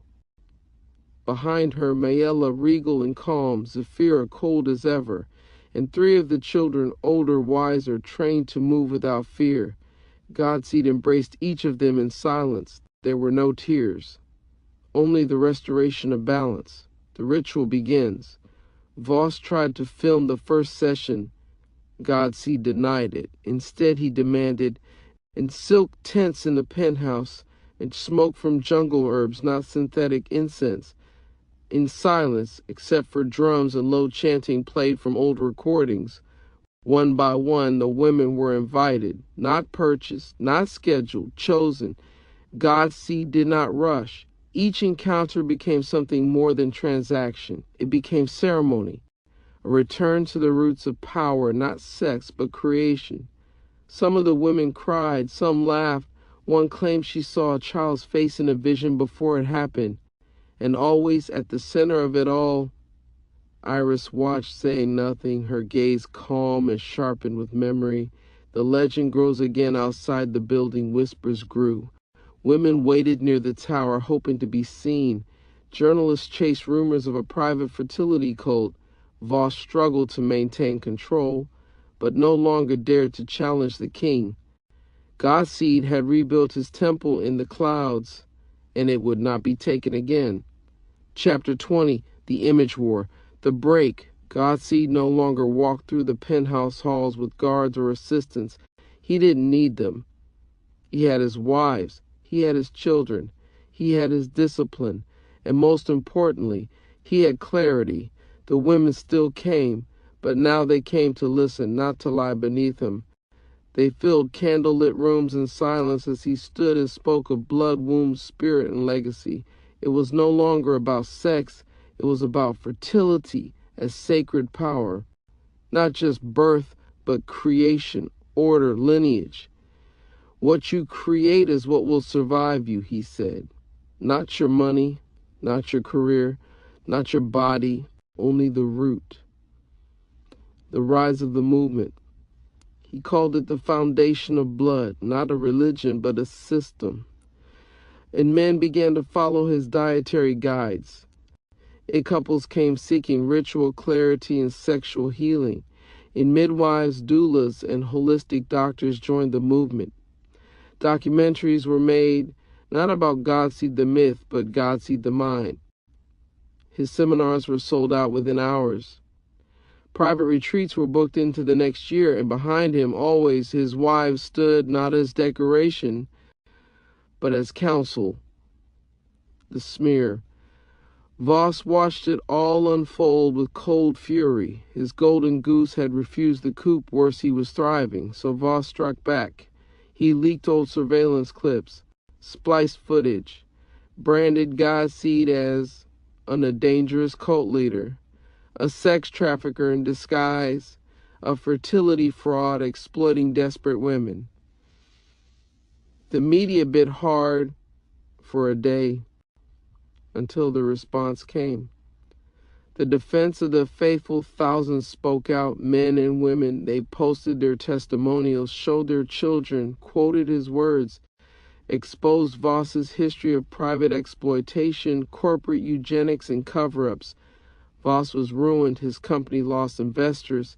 His name was stripped from buildings. He disappeared from headlines, not dead, but irrelevant. Meanwhile, Godseed only grew, a new sinner. Godseed bought land outside the city, not a fortress this time, but a compound of teaching, a circular sanctuary of gardens, stone halls, water channels, no internet, no cameras. People came to listen, not consume. The core beliefs were simple. When she reclaimed the body, honor the womb. Raise children with intention. Rule yourself before you seek to rule anything else. The man becomes myth again. They began calling him Father Flame in whispers, not because of aggression, but because he ignited people. He still wore robes, still walked barefoot, still slept beside Iris and Mayela in silence, while Zafira patrolled the perimeter like a lioness. And still, in quiet moments, he thought of the jungle. He did not regret exile, because exile had revealed something deeper. I am not the seed, he said once to a room of men. I am the soil. You bring your seed to me, and I show you how to grow. Chapter 21, The Modern Flame. The woman in white, she arrived in silence, not through jungle vines, not barefoot and bowed. She didn't kneel. She shook hands. Her name was Sarah Dane, a tech mogul in her own right, heir to a fortune in pharmaceuticals. Educated in London, hardened in Dubai, sharpened in Sao Paulo. She wore white silk, spoke 6 languages, and carried herself like someone who could build an empire or destroy one without raising her voice. The first meeting. Godseed met her after a private seminar. While others bowed or whispered or begged for his blessing, she simply sat beside him on a bench in the courtyard. You're not a myth, she said. You're a model, a framework. and framework scale. He didn't speak. But you're moving slow. You're relying on devotion, not structure, ritual over outreach. You need someone who knows how to build something bigger. You volunteering? He asked. She smiled. I'm already working on the platform, the shift. In just 6 weeks, Sarah changed everything. We built the foundations. The foundation's brand around ancestral masculinity and modern fertility science, and launched a digital mentorship academy for men seeking rebirth. Lee Cheng got him booked on 2 global podcasts, a docuseries deal, and 3 best-selling book translations. And then restructured all donations and royalties into a clean trust fund for his children. The message grew faster, louder, richer. But so did the tension. The wives watch. Iris was the first to notice the shift. Godseed no longer reviewed things with her at night. He didn't ask about the temple renovations or the new womb rites. He asked about Sarah's rollout schedules, her campaign drafts. Mayela stayed quiet, but her eyes narrowed. Zafira, unsurprisingly, began vetting Sarah's background with ex-military precision. None of them confronted her outright, but their silence began to bloom into something heavier than words. Godseed divided. He didn't love Sarah, not yet, but he was fascinated by her. She challenged his ideas without disrespect. She could speak to senators, scientists, and shamans in the same breath. She didn't flinch when he mentioned his wives, his children, or his past. She was the first woman he'd met who didn't just serve the message, she shaped it. The question. One night, under the lanterns in the rooftop garden, Iris finally spoke. Do you love her? She asked. He looked at her. No, but you listen to her more than you listen to me. He didn't deny it. She builds. You nurture. But what happens when she wants more than to build? Iris asked. Godseed looked at the city below, glowing, endless, his voice heavy. Then the kingdom must grow, or break, the end of balance. Sarah didn't push herself into the family. She didn't need to. Every day the foundation expanded. Every week the message reached new ears. Every month more men and women called Godseed not just a teacher but a movement. And yet, the palace within him cracked. Was he still a king of blood and bone, or had he become a king of algorithms and branding? The wives waited, the children watched, and Sarah smiled, knowing the fire she'd lit couldn't be unlit. Chapter 22, The Fall of the First Flame. Sarah, untouched by fear. The room was dark, lit by thin strands of orange from the city skyline. Sarah stood at the edge of his bed, not nervous, not shy. She wore nothing but purpose. No ritual tonight, she said. No incense, no chants, just truth. Godseed didn't resist. He was drawn to her gravity, her confidence, and something darker, something he hadn't felt in years, curiosity. They didn't make love like it was sacred. They didn't pretend it was legacy.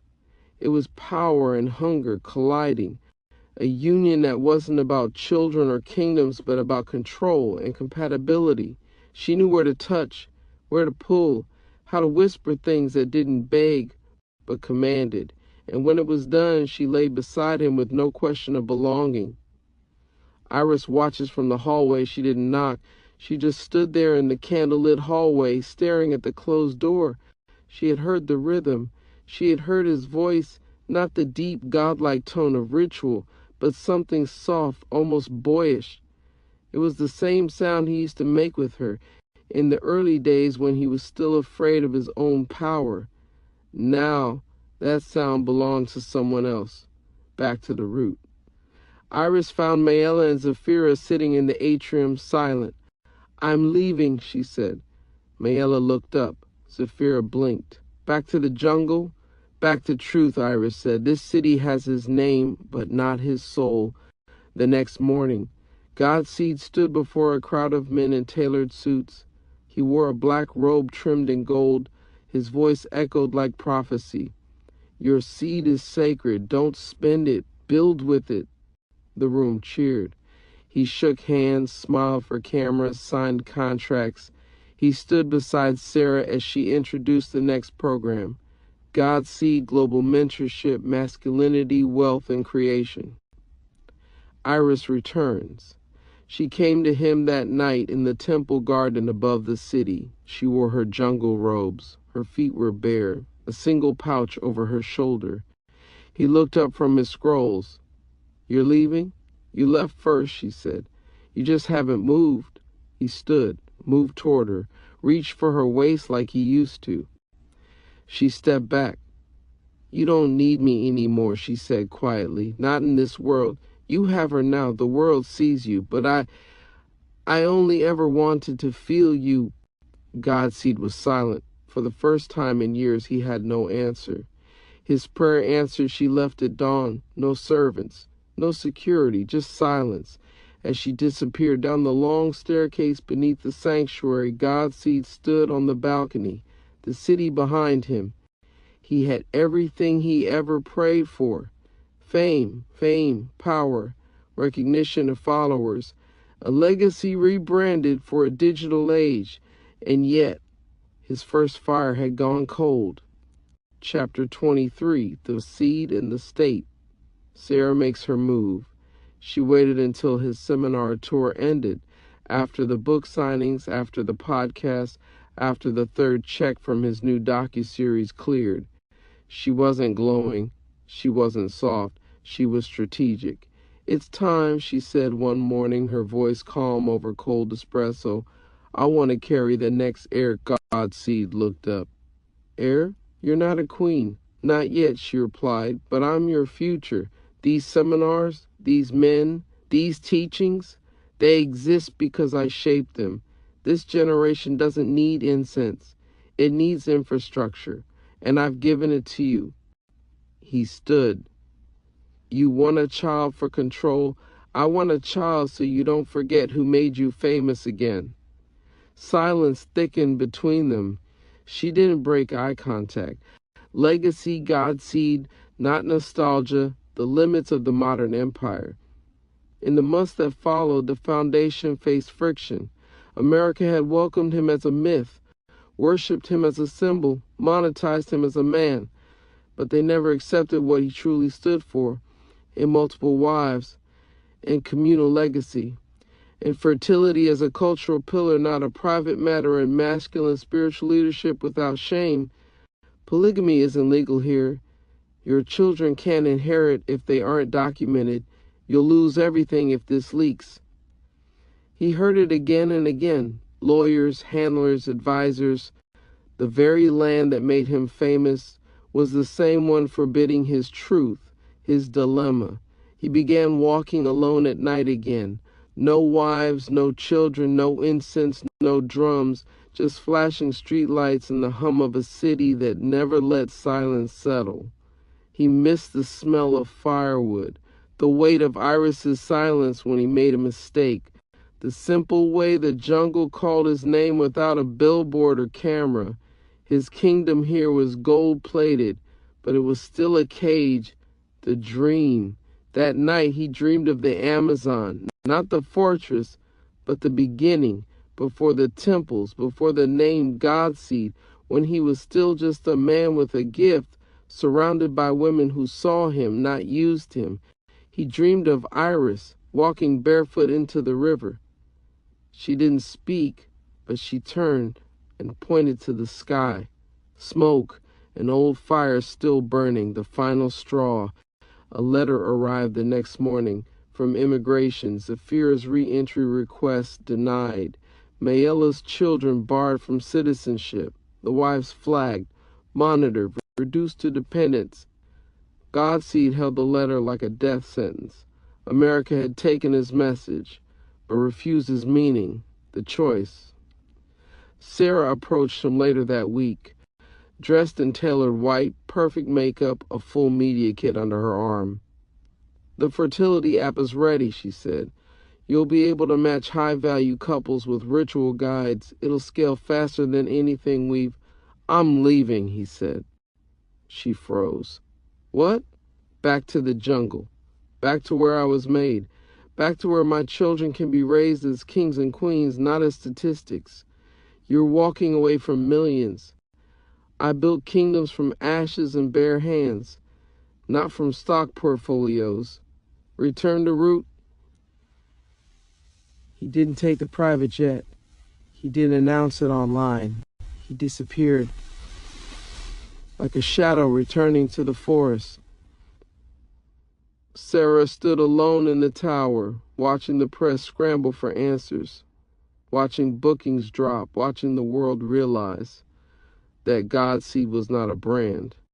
He was a truth, and truths always return to where they were born. Chapter 24, Return of the Flame. The jungle didn't sing for him when he returned. There was no parade, no drumming, no carved spears or smoke rituals. Only the raw, humming silence of a place that remembered him, but refused to bow again until it was sure. The once great sanctuary had fallen to vines. Moss wrapped around carved stones, statues leaned. The air smelled of rot, but also of memory. Godseed stood still, barefoot, shirtless. The city washed off him in weeks of silence and sweat. His hair was tied behind him, his eyes deeper than they'd ever been. And though he had arrived alone, he carried the weight of nations in his chest. He had returned not as a god, but as a man seeking forgiveness, the daughter. She found him before the others did. She stepped from the green, barefoot, wrapped in faded red silk, a spear in one hand, a strange talisman in the other. She looked like Mayela, but with the presence of Iris. Her gaze was sharp, unreadable. Her voice was soft, but carried force. I thought you'd never come back. Godseed didn't speak. He looked at her, tall now, grown in the shadow of the jungle's silence, sharpened by exile. She'd been taken by storm, and storm had raised her. They called me your echo, she said. But I am not your echo. I am the one who stayed. She dropped the talisman at his feet, a pendant once given to Iris, burned, cracked, but still whole. You want to build again? Start with us, Iris. She stood at the altar near the center of the old sanctuary. The fire pit had been restored. The obsidian tablets were scrubbed clean. Her hands were scarred with the work. She watched him approach without emotion. Not a smile, not a tear, only silence. He bowed his head to her, not out of shame, but reverence. I lost myself, he said. You gave yourself away, she replied, piece by piece for applause. He looked at her, older now, even more radiant in her groundedness. The lines around her eyes told stories of pain, of loyalty, of watching a man become a myth, and then watching the myth betray the man. Do you forgive me? You don't need forgiveness, she said. You need purpose. Again, will you help me build it? She paused, then nodded. If you don't forget who your first fire was... The wives reunited. Mayela emerged from the garden's children behind her, half grown and half wild. Zafira approached from the edge of the jungle, spear across her back, flanked by the few warriors that had stayed. They said nothing, but they circled him slowly, and one by one they touched his shoulders, his chest, his scars, not to worship him, but to remind him this was earned. Sarah's arrival, the chopper came low over the treetops days later. Its sound tore the sky. The warriors were ready. Zafira raised her hand, no weapons drawn yet. The hatch opened. Sarah stepped out in white boots, hair tied, shades on. She was flanked by 2 private security men and 1 assistant holding a silver briefcase.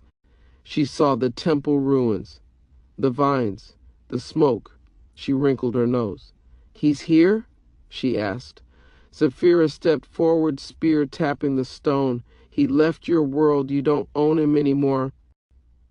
Sarah held her ground. He's a global name. His face is worth millions. He's building something. You can't stop it.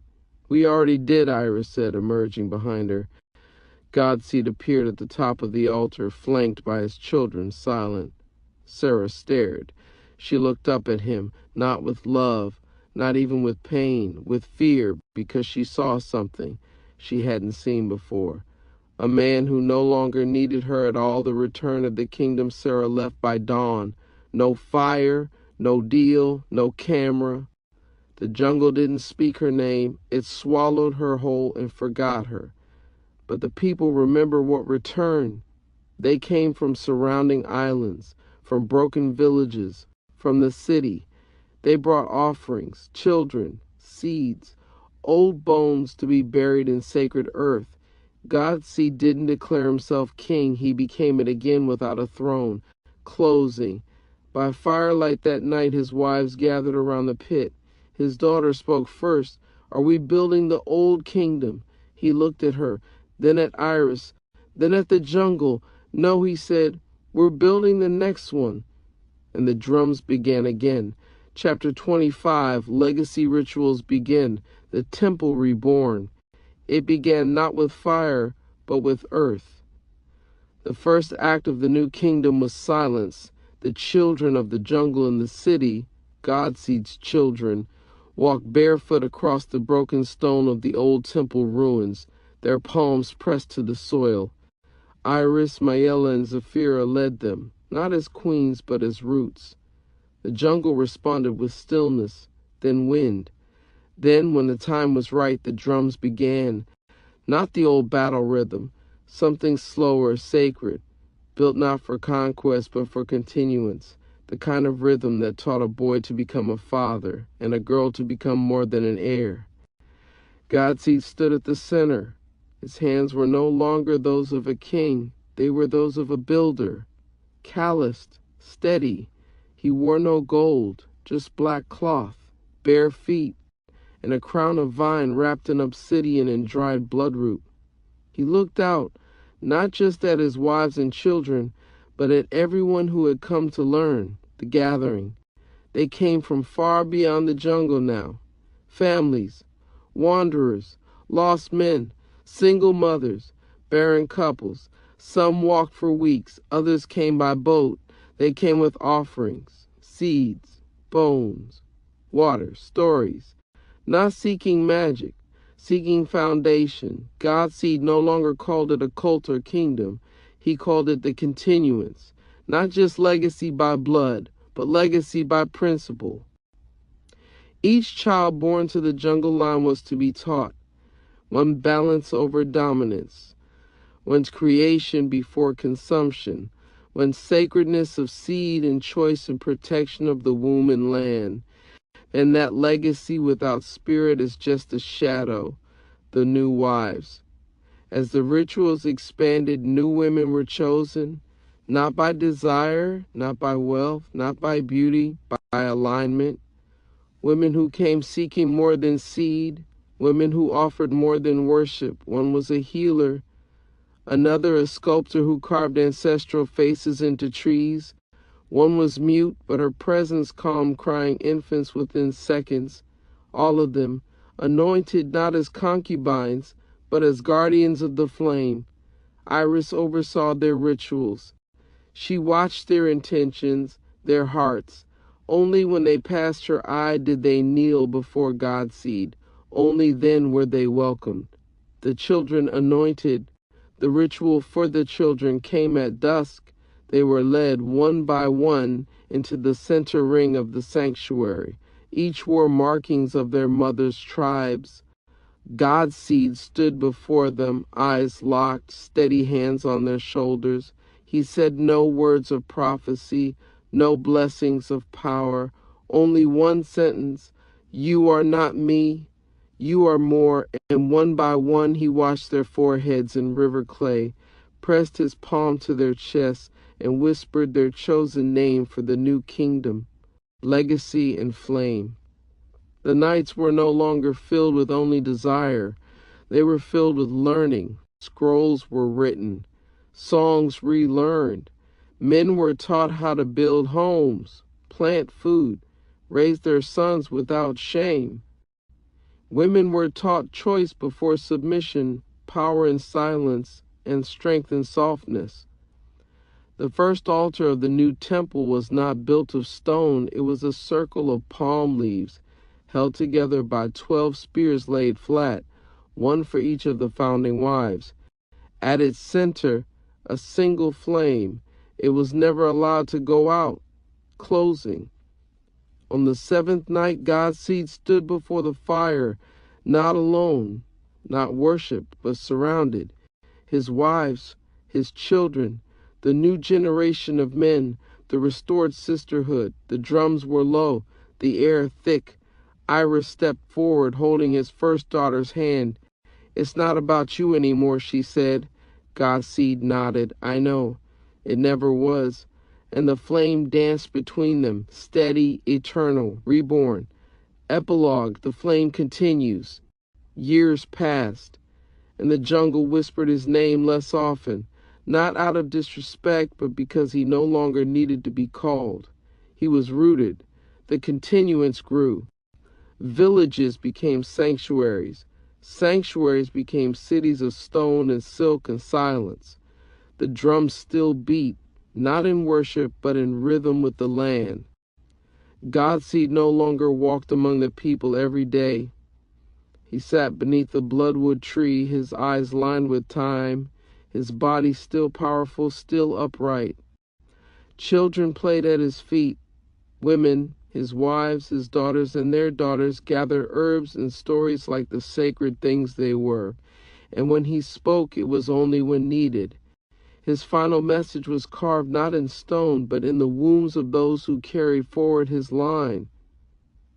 I was not made for conquest. I was made to plant. The seed is not sacred because of the man, but because of what it becomes. Do not worship me.